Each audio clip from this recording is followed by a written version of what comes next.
Son auteur, Sabine Laplane, est une religieuse catholique qui vit à Thésée depuis de longues années et par conséquent qui a pu approcher Roger depuis très longtemps.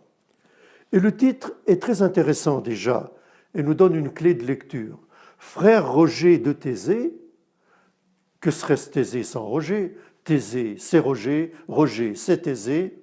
Et elle continue, frère Roger de Thésée, avec presque rien. Est-ce que c'est très vrai?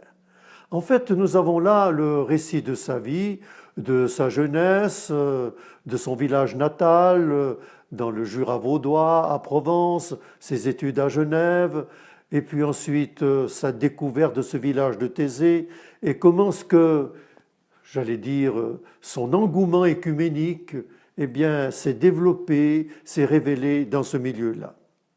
Au fond, rien n'était prédéterminé dans l'histoire de Roger Schütz. Tout lui a été suggéré par des rencontres occasionnelles, mais rien n'a été défini d'avance.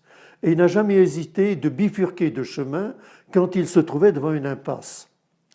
Par exemple, le fameux Concile des Jeunes marque certainement une rupture et en même temps une continuité dans sa vie.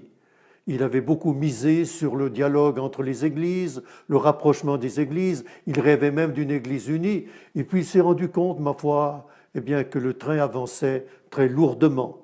Et c'est pour cela qu'il s'est tourné vers les jeunes, et parmi les jeunes, et avec les jeunes, finalement, vers les gens les plus défavorisés, les démunis de ce monde.